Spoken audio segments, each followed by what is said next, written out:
નમસ્કાર વિદ્યાર્થી મિત્રો, આજના વિડીયોની અંદર આપણે ધોરણ 4 વિષય ગુજરાતીનું મોસ્ટ એમપી પેપરનું સોલ્યુશન કરીશું તથા તમારે દ્વિતીય પરીક્ષા 2026 માટે કેવા પ્રકારના પ્રશ્નો પૂછાઈ શકે છે એ સંપૂર્ણ ચર્ચા આપણે આજના વિડીયોની અંદર કરવાના છીએ। તો ખાસ મિત્રો વિડીયોને તમારે અંત સુધી જોવાનો છે। જે પ્રશ્નો તમને બતાવું એ પ્રમાણે તમે પ્રશ્નો તૈયાર કરી નાખજો અને આવા ઉપયોગી વિડીયો માટે આપણી ચેનલને સબસ્ક્રાઈબ કરજો।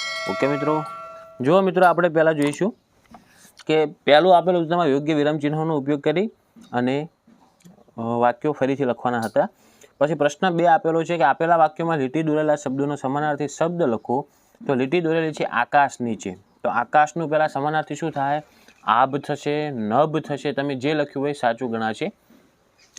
તો આપણે એનું ફરીથી એનું વાક્ય લખવાનું। અજવાળું થતાં આકાશનું શું થાય? આભ, તો અજવાળું થતાં આભ ઉજળું લાગે। બીજો પ્રશ્ન છે જેમાં ભેરું નેચે લીટી કરેલ છે એટલે ભેરુંનો સમાનાર્થી થશે મિત્ર। ઓકે, તો બધા મિત્રો નદી કાંઠે રમતા હતા, એનું વાક્ય એ રીતનું લખવાનું। ભેરુંનું મિત્રો કરીને વાક્ય ફરી એમનું એમ લખવાનું હતું। ત્રીજો પ્રશ્ન છે ખેડૂતો નહેરના પાણીથી, પાણીની જગ્યાએ આવે જળ, તો ખેડૂતો નહેરના જળથી સિંચાઈ કરે છે, એનું એ વાક્ય લખવાનું। ચોથું છે સવાર, તો સવારનું આપણે પહેલાં સમાનાર્થી શું થાય? પરોઢ થાય, તો પરોઢના 9-10 વાગ્યા હશે। પછી મારા ઘરની બહાર બદામનું ઝાડ, ઝાડની જગ્યાએ આપણે શું લખાય? વૃક્ષ, તો આખું એનું જ વાક્ય પણ ઝાડની જગ્યાએ આવશે વૃક્ષ, એટલે કે મારા ઘરની બહાર બદામનું વૃક્ષ છે। ઓકે, પછી પ્રશ્નોના જવાબ આપવાના હતા જે તમારે પાઠના આધારે આપેલા હતા। તો આ પ્રશ્નોનો સ્ક્રીનશોટ લઈ લેજો જેમને પેપર બાકી હોય એમને। પછી આગળ જુઓ મિત્રો કે ઉદાહરણ પ્રમાણે આપણે વાક્ય સુધારીને ફરીથી લખવાનું છે। તો ઉદાહરણ આપેલ છે કે આવતીકાલે અમે બધા પ્રવાસે જઈશું, તો કૌંસમાં આપેલ છે તમને અત્યારે, તો આપણે આવતીકાલની જગ્યાએ શું લખવાનું? અત્યારે અમે બધા પ્રવાસે જઈ રહ્યા છીએ। ઓકે, હાલની પરિસ્થિતિ બતાવવાની છે એટલે એ રીતનું વાક્ય સુધારવાનું। પહેલું આપેલ છે ગઈકાલે મનોજ ગાંધીનગર ગયો હતો, તો એની જગ્યાએ શું આપેલ છે? કૌંસમાં આવતીકાલે, તો આપણે લખીશું આવતીકાલે મનોજ ગાંધીનગર જાશે। ઓકે, ગયો હતો નહીં આવે, પછી જાશે આવશે।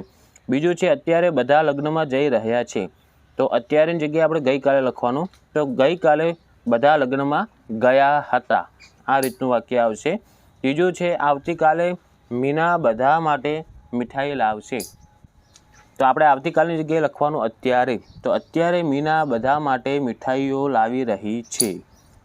પછી આપેલ વાક્યમાં શું શું થવાની શક્યતા છે તેમાં રાઈટ કરવાનું છે કે તમારા હાથમાંથી કાચનો ગ્લાસ નીચે પડી ગયો, તો શું થશે? તો જુઓ ગ્લાસ તૂટી જશે। ઓકે, તો એમાં બીજા નંબરનું ઓપ્શન છે એમાં આપણે રાઈટ કરવાનું। પછી પાંચમો છે રસ્તામાં ચાલતા પગ કેળાની છાલ પર પડ્યો, તો એમાં શું થશે? તો કે લપસીને પડી જશો, તો છેલ્લું દેખાય છે જે ચોથા નંબરનું બોક્સ એમાં આપણે રાઈટ કરવાનું। પછી પ્રશ્ન 5 આપેલ છે કે ચિત્રનું વર્ણન તમારા શબ્દોમાં કરવાનું, તો આપણા ચિત્ર વિશે 5 વાક્યો લખવાના છે। તો આ ચિત્ર એક ગામનું છે, ત્યાં ચિત્રની અંદર 3 બાળકો રમે છે, એક બાળકી લંગડી રમે છે, પછી બુઝુર્ગ માણસ ખાટલા ઉપર બેઠેલા છે, એમની પાછળ એક માટલું છે, ચિત્રમાં 2 ઘર દેખાય છે। આ રીતના તમારે 5 વાક્યો લખવાના હતા। પ્રશ્ન 6 શું આપેલો છે કે વસ્તુનું નામ લખો અને એનો ઉપયોગ વિશે પણ એક વાક્ય બનાવો। તો પહેલું વસ્તુ કેનું આપેલું છે? તો છત્રીનું, તો આપણે પહેલાં વસ્તુનું નામ છત્રી લખીશું, તો પછી શું લખાય વાક્ય કે છત્રી આપણને વરસાદથી રક્ષણ આપે છે। બીજું છે ટેબલ, તો ટેબલ આપણે શું લખાય કે ટેબલની અંદર આપણી ફાઇલો મૂકવામાં આવે છે। ત્રીજું છે ઘડિયાળ, તો એનું નામ લખવાનું, તો ઘડિયાળનો ઉપયોગ સમય દર્શાવવા થાય છે। ચોથું છે આપણને માચીસ આપેલ છે। ઓકે, તો આપણે લખીશું માચીસની મદદથી આપણે આગ લગાવી શકીએ છીએ। પાંચમું છે આપણને ચશ્મા આપેલા છે, તો ચશ્માની મદદથી આપણે આંખોનું રક્ષણ કરી શકીએ છીએ। આ રીતના તમારે વાક્યો બનાવતા, તમે એ રીતનું લખ્યું કે ચશ્માથી આપણને આંખમાં કચરાથી બચી શકાય છે, તો પણ વાક્ય સાચું થશે। તમે કઈ રીતનું લખ્યું છે એ પ્રમાણે તમારે માર્ક્સ આવશે।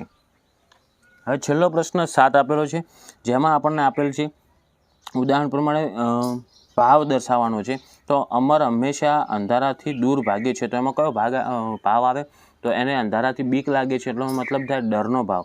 તો હવે પહેલો પ્રશ્ન છે ગાયને જોઈને વાછરડી કૂદવા લાગી, તો એ કેવું થાય? ખુશ થાય, એટલે એનો શું ભાવ આવશે અંદર? ખુશીનો।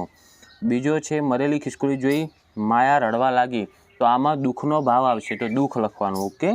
ત્રીજો છે તીર્થ દરરોજ ગાયને રોટલી ખવડાવે છે. તો આ એક પુણ્યનો ભાવ છે અથવા દયાનો પણ ભાવ છે, તો તમે પુણ્ય લખો તો પણ ચાલે, દયા લખો તો પણ ચાલે.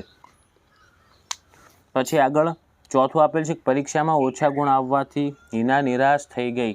તો આમાં દુઃખીનો પણ ભાવ આવે છે, તો આમાં દુઃખી લખવાનું. પાંચમું છે ઘરોળી જોઈ મેષવા બૂમો પાડવા લાગી. તો આમાં એક ડરનો ભાવ દર્શાવેલ છે, તો એમાં આવશે ડર. તો મિત્રો આ હતું આપણે ધોરણ 4 વિષય ગુજરાતીનું મોસ્ટ આઈએમપી પેપરનું સોલ્યુશન અને એના પ્રશ્નો. તો આશા રાખું છું મિત્રો કે વિડીયો તમને ઉપયોગી બન્યો હશે. તો વિડીયોને લાઇક કરી દો, બીજા મિત્રોને શેર કરો અને આવા ઉપયોગી વિડીયો માટે આપણી ચેનલને સબસ્ક્રાઈબ કરજો. હવે મળીશું મિત્રો આપણે નેક્સ્ટ વિડીયોમાં. Thank you so much for watching my videos. Thank you so much.